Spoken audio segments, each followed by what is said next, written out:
Bonjour et bienvenue sur Couleur Papier, une vidéo sous un format un peu différent aujourd'hui pour reprendre l'essentiel de la carte proposée en live dimanche. On se retrouve à mon espace de travail, mais reste bien jusqu'à la fin, j'ai une autre version surprise dans ma manche. Pour réaliser cette carte, il te faudra ces différents éléments. Tu pourras retrouver également les mesures sur le blog. Moi, j'ai utilisé ce set de tampons avec cette jolie boule de Noël que je vais assortir pour le message répétitif à ce set que je te propose d'ailleurs de gagner lors du concours de ce mois-ci dont tu trouveras tous les détails sur le blog. Puis on passe à la mise en couleur du panneau de fond de 9 cm de côté. D'abord avec la couleur la plus claire que l'on applique sur l'intégralité du panneau.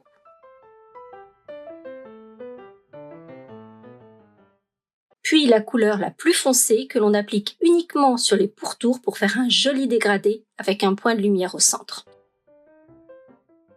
On poursuit avec la répétition du message avec mon Stamparatus et mon outil maison. Si tu ne le connais pas encore, je t'invite à le découvrir en cliquant juste ici.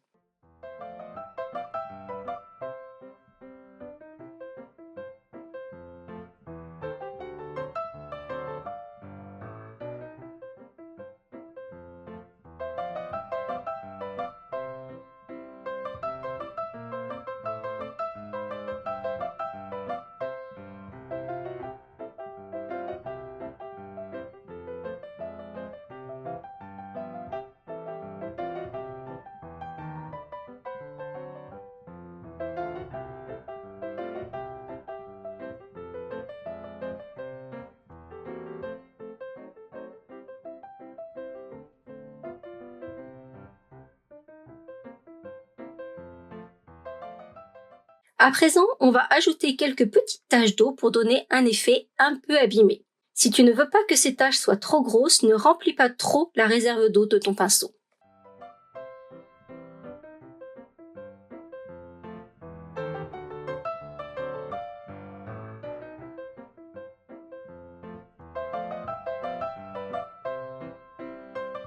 Puis, on va tamponner.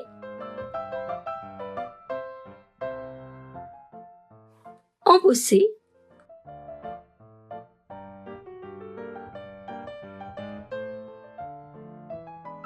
découper, mettre en couleur et ajouter quelques touches de brillance sur notre élément de décoration.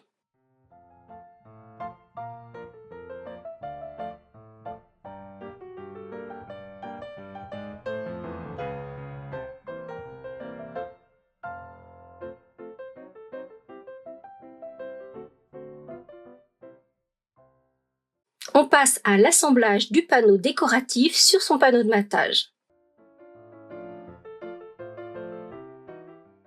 Et on ajoute les petits points de piqûre signature couleur papier. Évidemment. Le panneau décoratif peut maintenant être fixé à la base de carte avec des dimensionals afin de donner un peu de relief.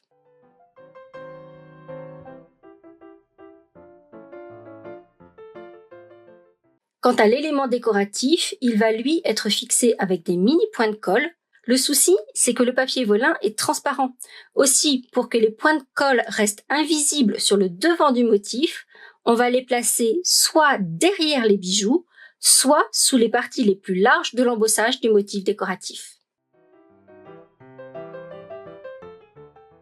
Pour terminer, quelques petits points de stylo métallisés en guise de poussière d'étoile et éventuellement quelques bijoux supplémentaires sur le fond de carte.